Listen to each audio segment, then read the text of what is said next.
여러분 안녕하세요. 네, 새해 첫날 첫 안식일이죠. 한번 우리 힘차게 인사해 봅시다. 여러분 안녕하세요. 예, 반갑습니다. 오늘 첫 안식일이라 어떤 말씀을 같이 나누면 좋을까 생각하다가 여러분과 함께 베드로전서에 있는 말씀을 좀 찾아보려고 합니다. 그 전에 한 가지 이야기를 좀 드리고 시작하려고 합니다. 혹시 수레바퀴 아래서라고 하는 소설을 아시나요? 헤르만 헤세가 썼죠. 한스 기벤라트라고 하는 총명한 소년이 살고 있었죠. 이 소년이 이렇게 똑똑함을 자꾸자꾸 드러내니까 욕심 많은 아버지와 그리고 교장 선생님과 그리고 목사님의 강력한 권유로 근처에 있는 신학교에 입학을 하게 됩니다. 그리고 그 신학교에 입학을 하게 되는데 사실 이 친구가 좋아하는 건 낚시예요. 토끼 키우고 이런 거요. 자연이랑 같이 지내고 싶은데 자꾸 교육을 받아서 좋은 사람이 되라는 겁니다. 신학교에 들어갔어요. 처음에 공부도 곧잘 따라가는 것 같았습니다. 근데 이제 문제가 생기기 시작을 해요.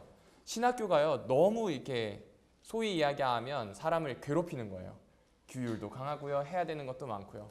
근데 이 소극적인 이 친구는 아무것도 하지 못하고 그냥 이렇게 자꾸만 작아지는 겁니다. 그리고 이제 거기에서 사귄 친구라고는 문제였던 헤르만 하일리라고 하는 친구죠. 이 친구만 사귀고 있는 상황입니다. 그렇게 시간이 자꾸 흘러갑니다. 그리고 자기는 이 무거움을 어떻게 해결하지 못하고 우울함도 오고요, 두통도 오고요, 난리가 났어요. 그런 상황에 이 헤르만 하일리라고 하는 친구와 어울리다 보니까 이렇게 소문도 좀 안 좋아지기 시작하네요. 그리고 드디어 문제가 터집니다.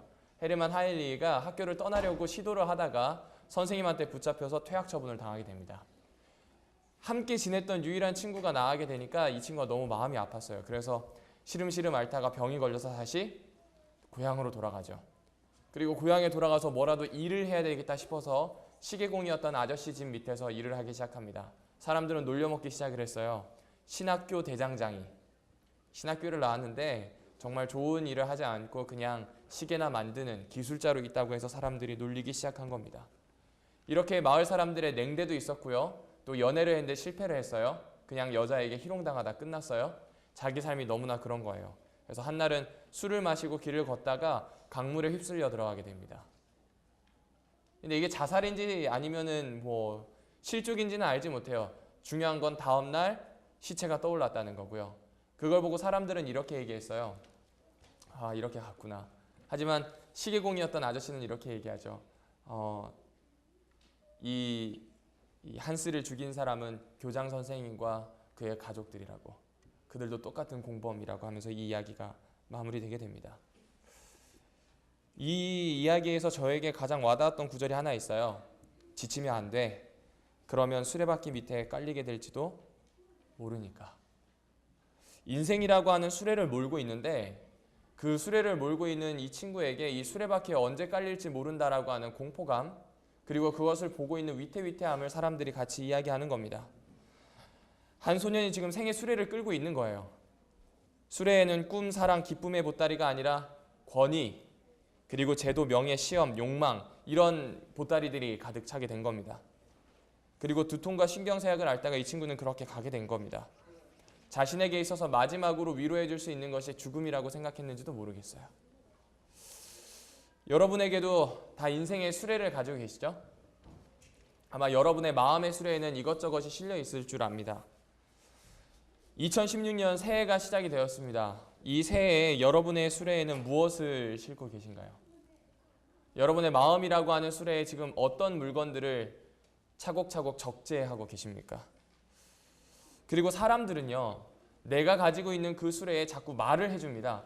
자꾸 영향력을 끼쳐요. 덕담이라고 합니다. 그죠? 그리고 때로는 우려와 걱정을 해주기도 합니다. 어떤 것들을 나에게 실어주고 있습니까?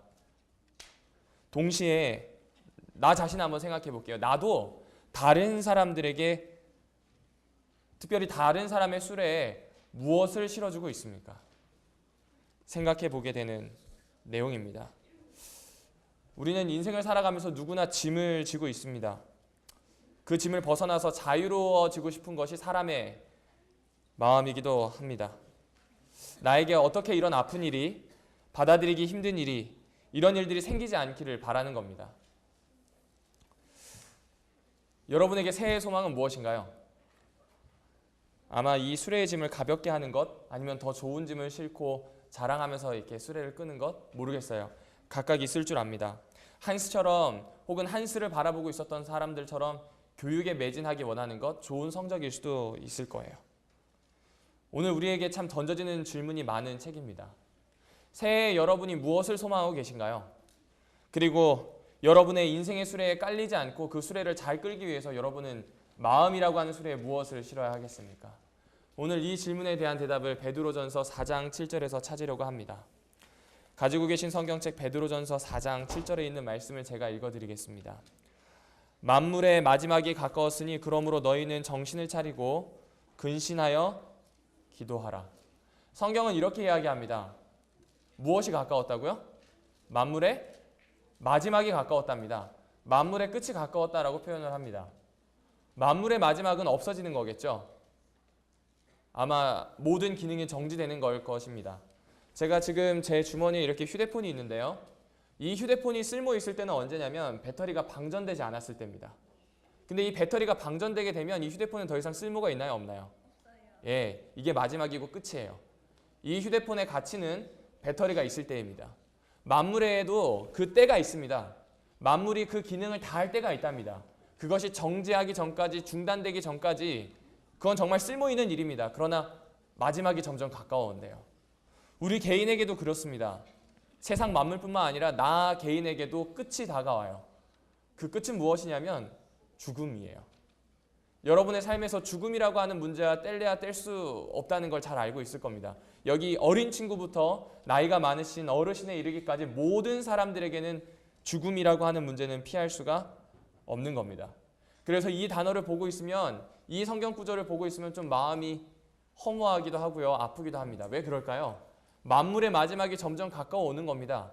나에게 끝이 점점 가까워오고요, 내 인생이 이제는 끝날 때가 얼마 남지 않았다는 생각을 자꾸만 들게 하는 것 같습니다. 그런데 성경에 쓰여졌던 이 끝 혹은 마지막이라고 하는 단어는 우리가 생각하고 있는 단어와 좀 다릅니다. 쉽게 이야기하면 터닝 포인트, 전환점입니다. 한 단계의 일이 마무리되고요, 다음 단계로 전환되기 위한 이 전환점을 마지막이라고도 사용을 한답니다. 그러니까 지금 뭔가가 마지막으로 마무리가 되고요, 새로운 것이 시작될 수도 있다는 이야기입니다. 만물의 마지막이 다가왔대요. 허무해 보이지만 이 만물의 마지막, 곧 그 끝이 된 다음에는 뭔가 새로운 시작이 있다라고 하는 겁니다. 우리에게도 그런 것 같아요. 우리에게는 소망이 있잖아요. 이 세상을 산 다음에 하늘에서 살겠다라고 하는 소망이 있어요. 이 세상의 끝이 있어야 하늘이라고 하는 게 시작이 돼요. 그러니까 참 중요한 포인트인 것 같아요. 따라서 오늘 우리에게는 이런 말씀이 필요해요. 이 세상이라고 하는 것에서 그 끝을 향해 가는 세상을, 그 끝을 향해 간다고 할 때에 나라고 하는 사람의 마음 혹은 나라고 하는 사람의 인생의 수레에다 과연 무엇을 실어야 할지, 2016년을 시작해서 2017년이 시작되는 그 직전까지 우리는 자꾸 수레를 끌고 갈 거잖아요. 거기에다 대체 무엇을 실어야 할지, 그렇죠? 그리고 다시 한번 시작되었을 땐 또 무엇을 실어야 할지 고민해 보아야 한다는 겁니다. 인생이라고 하는 이 삶을, 인생이라고 하는 이 짧은 시간 안에서 나는 과연 무엇을 할 수 있을까요? 같은 성경책 베드로전서 1장을 좀 같이 보실게요. 베드로전서 1장 9절입니다. 베드로전서 1장 9절에 있는 말씀을 제가 읽어드리겠습니다. 믿음의 결국은 곧 영혼의 구원을 받음이라. 베드로는 지금 만물의 마지막에 대해서 이야기하면서 믿음의 끝도 이야기합니다. 믿음이란 이 세상에서 우리가 붙잡고 가는 것에 대해서 이야기합니다. 믿음이란 하나님을 믿는 그 믿음에 대해서 이야기하고 있어요. 그런데 이 믿음의 결국이 있어요. 이 믿음이 세상에서 잘 지켜지고 끝이 되었을 때 전환되는 것이 있답니다. 새롭게 시작되는 것이 있대요. 그것이 무엇이냐면 영혼의 구원을 받는 겁니다. 그렇습니다. 오늘 우리는 그저 만물의 마지막이라고 하는 이야기 앞에서 허무하구나, 그냥 될 대로 되란 대로 살아도 문제가 없겠구나, 아니면 이렇게 굳이 열심히 신앙생활을 해야 되나, 아니면 내 인생에 있어서 내가 이렇게 책임을 져야 하나 라는 생각을 할지 모르겠어요. 맞습니다. 그냥 끝만 있다고 하면 그럴 필요가 전혀 없지요. 하지만 오늘 성경이 맞다면 그 끝 다음에 전환이 된답니다. 생이 끝나고 또 다른 생이 시작된다고 이야기합니다. 누구 안에서요? 예수 그리스도 안에서요. 어디에서요? 이 땅이 아닌 하늘에서요. 그래서 우리가 이 세상에서 먼저 해야 되는 것이 있는데 그것은 믿음을 끝까지 가져가는 겁니다. 그 믿음을 끝까지 가져가는 마지막이 영혼의 구원이라고 표현합니다. 그러므로 사랑하는 우리 태능교회 청소년 예배 성도 여러분, 올해를 시작하면서 여러분의 마음의 수레에 믿음이라고 하는 보따리를 먼저 실어보시면 어떻겠습니까? 믿음이라고 하는 것이 결국 우리가 끝까지 붙잡고 가야 된다면 이보다 더 중요한 것이 있겠습니까? 이보다 더 우리 생을 좌지우지할 수 있는 큰 문제가 있겠습니까? 생에 여러 보따리가 있을 거예요. 권위도 있을 것이고요. 돈도 있을 것이고요. 여러분이 가지고 있는 귀하게 생각하는 여러 가치들이 있을 텐데 그것들보다 지금 한 해를 시작하는 지금 제일 먼저 실어야 할 것은 믿음이라고 성경은 이야기해주고 있습니다. 이것이 우리의 영혼을 구원하는 일이기 때문에 그렇습니다. 어떤 믿음을 실어야 하는가? 다니엘서 6장 23절에는 이렇게 이야기합니다. 다니엘이 사자굴에 들어갔다가 나오는 것을 성경은 이렇게 표현하고 있습니다. 그의 몸이 조금도 상하지 아니하였으니 이는 그렇게 될 수밖에 없던 이유가 있답니다. 이는 그가 자기의 하나님을 믿음이었더라라고 표현합니다. 우리의 마음에 믿음이라고 하는 보따리를 실어야 하는데 이것이 결국 끝까지 가져가야 하는 우리의 짐인데 그리고 이것은 우리가 끝까지 가져야 되는 우선적인 가치인데 이 믿음은 다른 믿음이 아니라 누구를 믿는 믿음이요? 자기의 하나님을 믿는 겁니다. 2016년 여러분의 한 해가 시작되었습니다. 여러분의 하나님은 누구이십니까? 여러분이 경험하고 여러분이 고백하는 하나님은 누구이십니까? 여호와 이레라고 고백하였던 믿음의 노독처럼 이 모든 것을 준비해 주시는 하나님을 만나고 계십니까? 혹은 여호와 로이라고 표현하죠. 여러분의 하나님께서 목자 되신다고 표현하고 있습니다. 혹은 엘 샤다이라고 표현해요. 전능하신 하나님이라고 성경은 이야기합니다. 각각 이 고백들은 다른 사람이 아니라 그 믿음을 가지고 있었던 사람들의 자기 고백입니다. 여러분의 삶에서는 어떤 자기 고백을 하기 원하십니까? 또한 어떤 자기 고백을 하고 계십니까? 필요합니다. 자기 하나님을 믿는 그 믿음이 필요합니다. 목사님의 하나님도 아니고요. 장로님의 하나님도 더욱 아닙니다. 나의 부모님의 하나님도 아닙니다. 나의 하나님입니다. 자기의 하나님입니다. 내가 경험하고 체험하는 그 믿음의 하나님입니다. 여러분이 함께 경험해야 할 믿음 그리고 여러분의 마음에 실어야 할 믿음이 바로 여기에 있습니다. 또한 성경은 이렇게 이야기합니다. 마태복음 6장 30절 하나님이 이렇게 입히시거든 하물며 너희일까 보냐 믿음이 적은 자들아. 우리가 가져야 하는 자기 하나님에 대한 믿음은 우리의 필요를 구하는 믿음에서 그치기를 원하지 않아요. 자판기를 꾹꾹 눌러서 원하는 물건을 얻는 것처럼 기도하여 내가 필요한 것을 얻는 하나님? 맞습니다. 그것도 믿음을 키울 수 있는 좋은 방법이지만 성경은 그것을 믿음이 적다라고 표현을 합니다. 그보다 더 나아가야 할 단계가 있다라고 표현하고 있어요. 그것은 하나님 자신을 구하는 겁니다. 태초에 아담과 하와가 있었어요.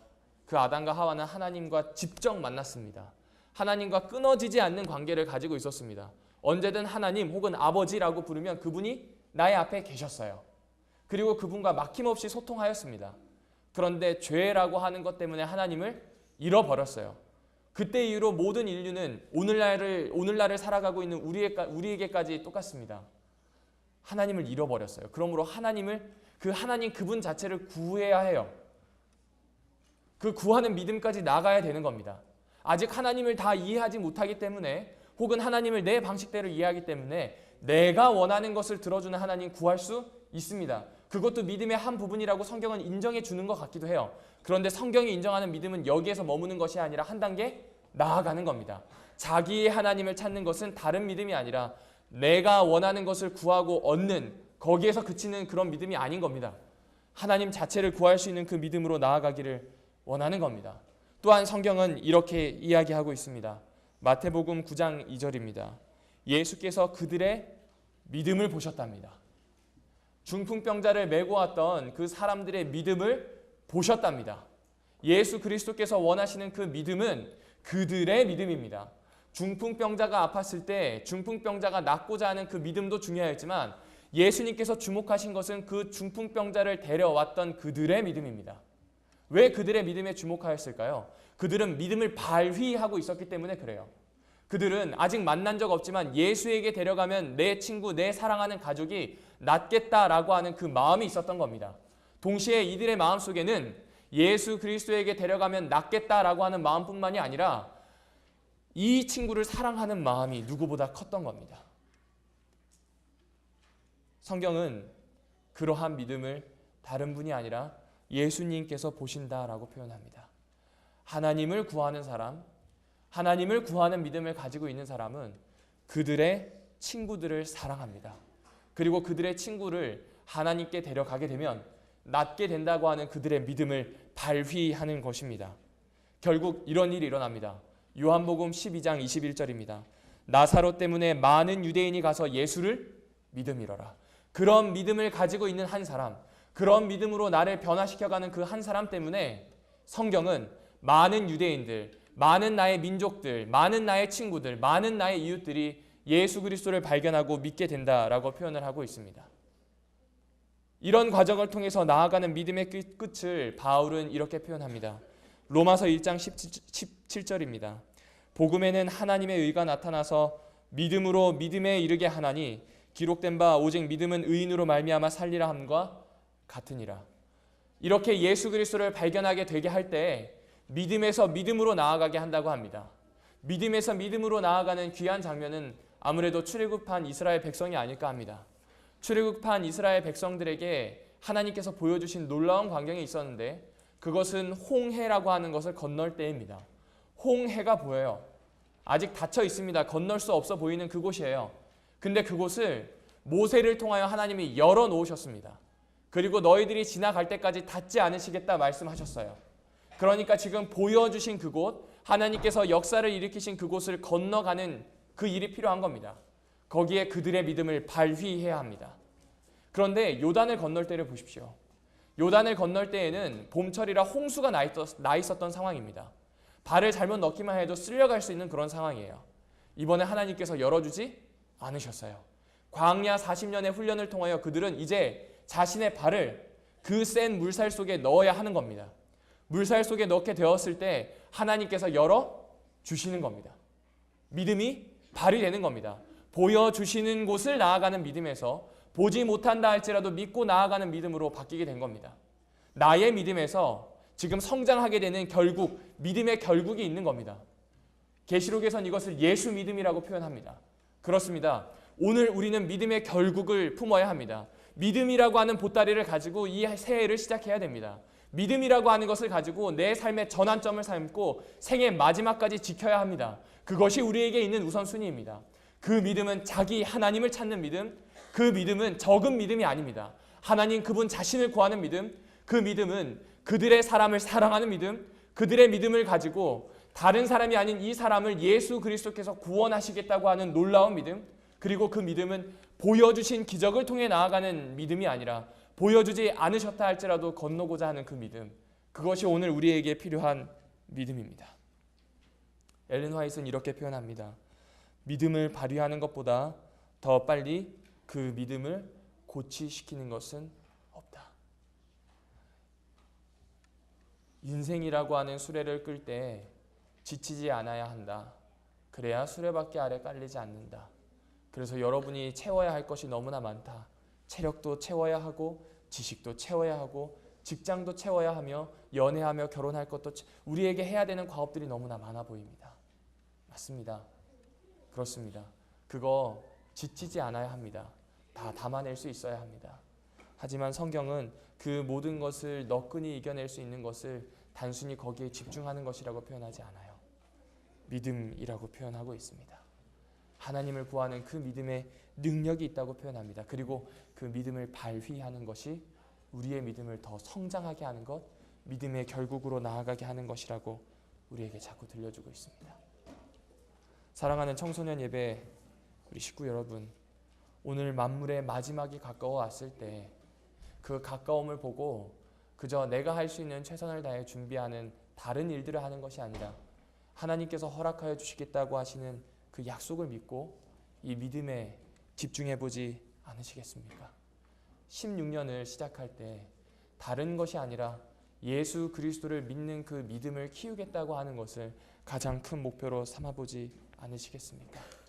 이것이 우리에게 가장 중요한 것이라고 성경은 자꾸 이야기한다면 이제는 전환하여, 이제는 반환하여 내가 가고 있는 길을 돌이켜 성경의 길을 따라가야 하지 않겠습니까? 우리 이 일을 함께 결심하게 되기를 원합니다. 그럼 도대체 어떻게 이 믿음을 발휘할 수 있을까요? 우리에게 믿음을 발휘하기엔 너무나 많은 장애가 있다는 것을 짧은 인생을 살지만 잘 알고 계시지 않습니까? 어떻게 도대체 발휘할 수 있겠습니까?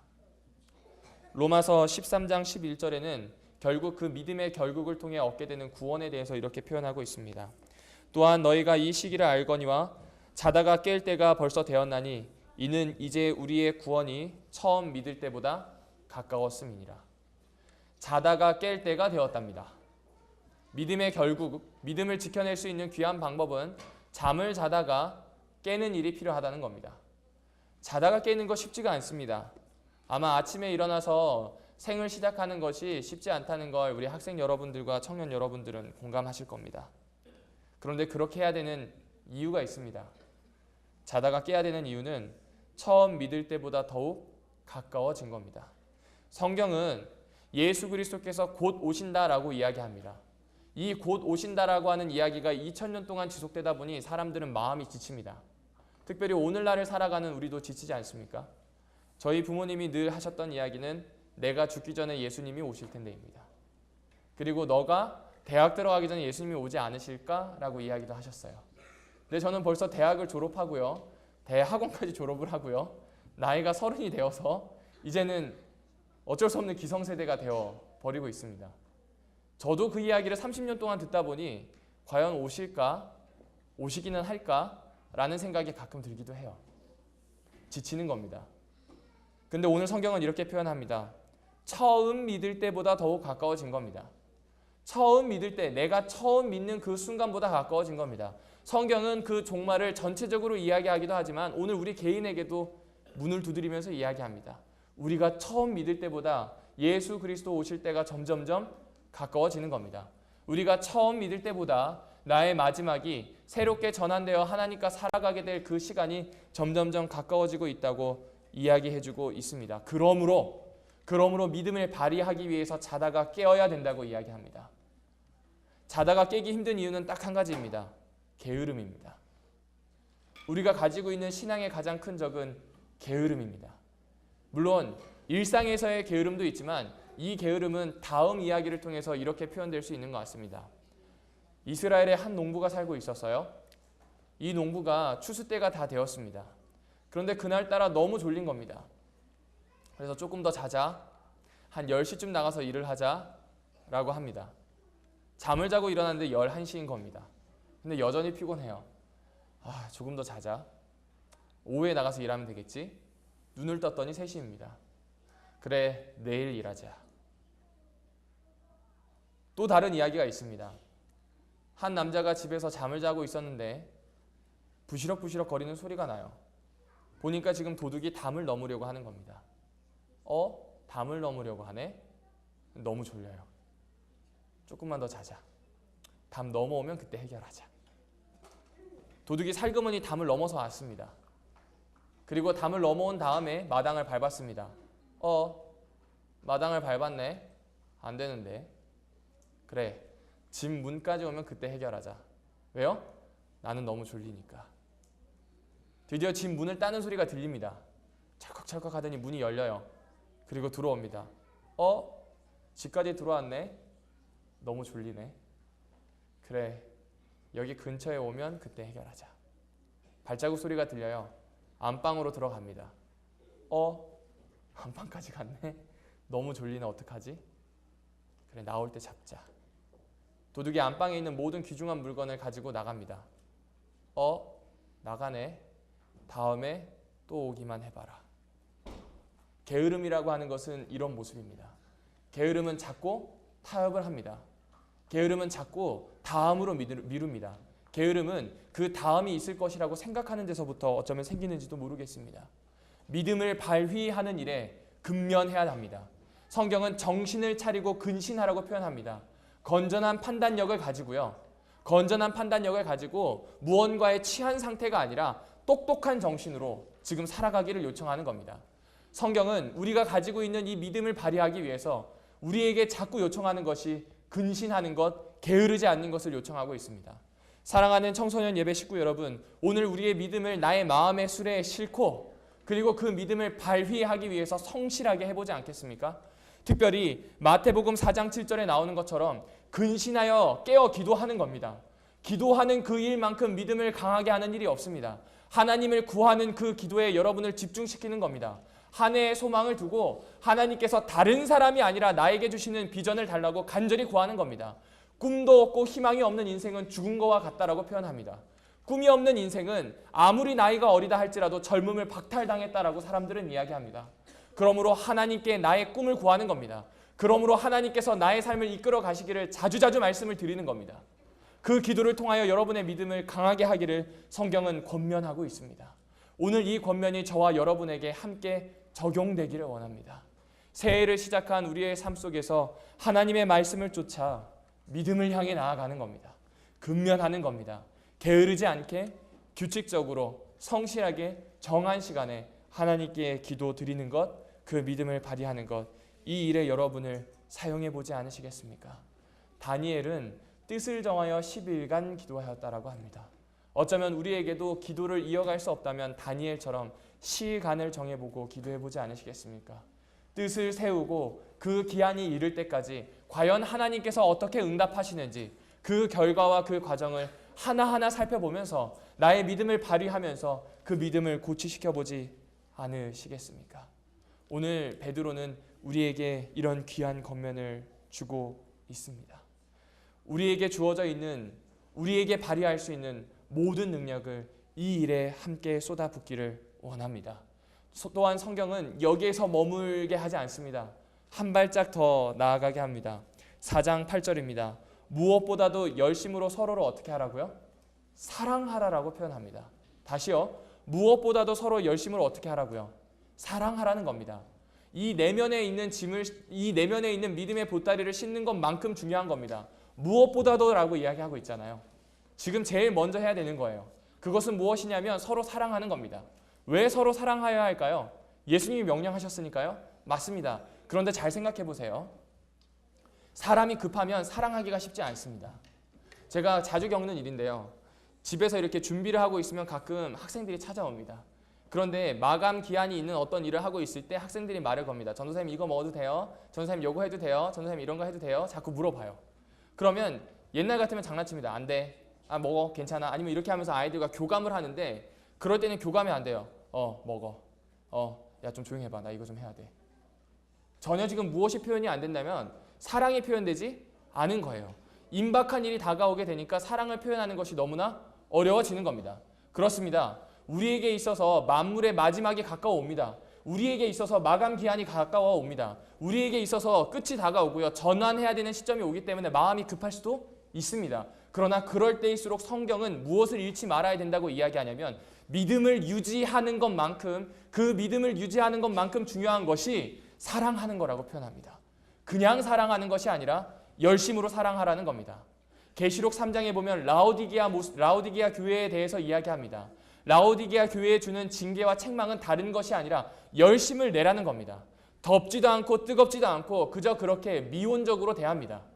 이들은 그냥 부자인 것처럼, 이들은 자신이 가난하지 않은 것처럼, 이들은 그들이 불쌍하지 않은 것처럼 산다라고 표현합니다. 그런데 이 교회의 모습이 사실 오늘날을 살아가는 저의 모습인 경우가 종종 있습니다. 그러므로 성경은 열심을 내기를 소망하고 있습니다. 열심을 내어 서로 사랑하기를 요청하고 있습니다. 다른 일에 관심을 쓰는 것이 아니라 더 구체적으로 상대방의 허물을 덮는 일입니다. 이 일에 성경은 집중하기를 요청하고 있습니다.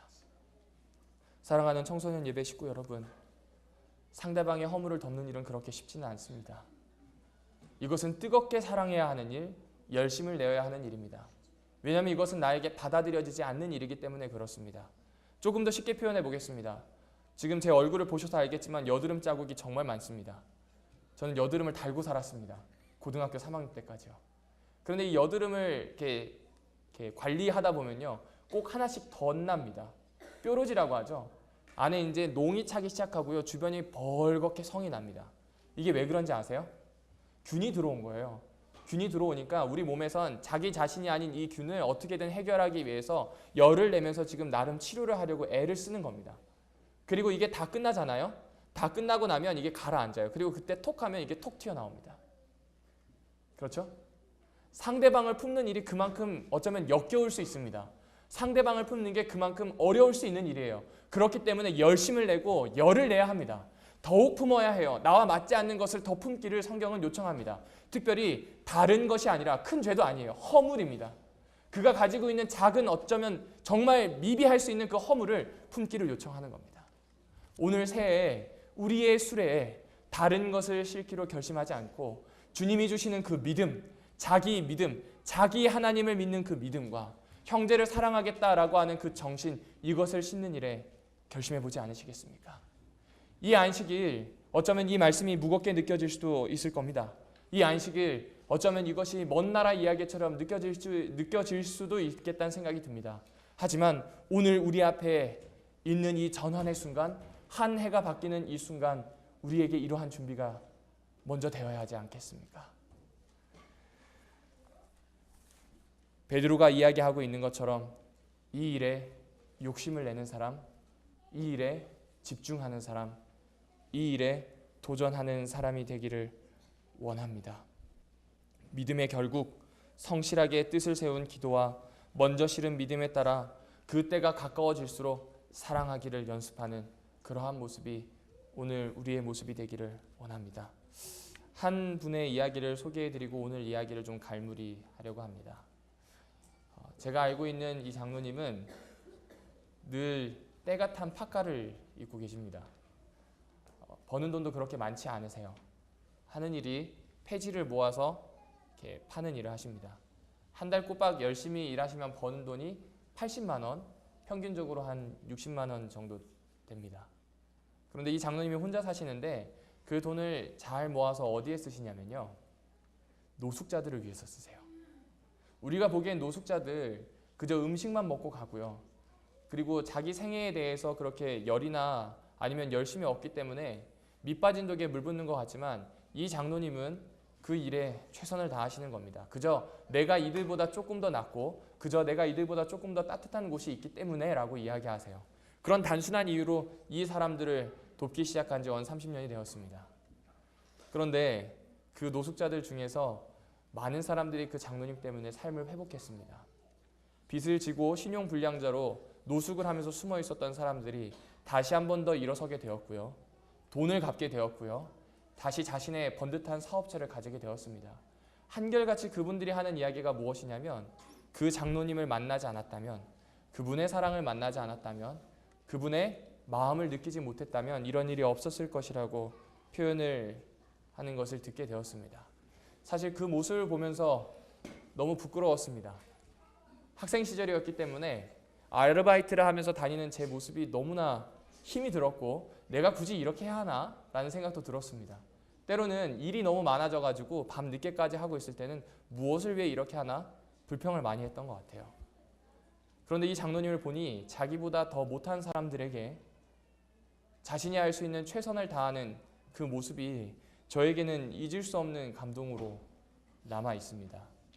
우리에게도 우리가 가지고 있는 믿음이 어쩌면 보잘것없다고 생각할 수도 있고 우리가 가지고 있는 어떤 사랑의 모습이 보잘것없다고 생각할 수 있을지 모르겠지만 여러분이 그것을 자꾸 발휘하기 시작을 한다면 아마 그 결국은 주님께서 가장 원하시고 아름답게 보시고 행복해 하시고 무엇보다 나에게 주고 싶어 하시는 그 모습으로 꼴지어져 있지 않겠습니까?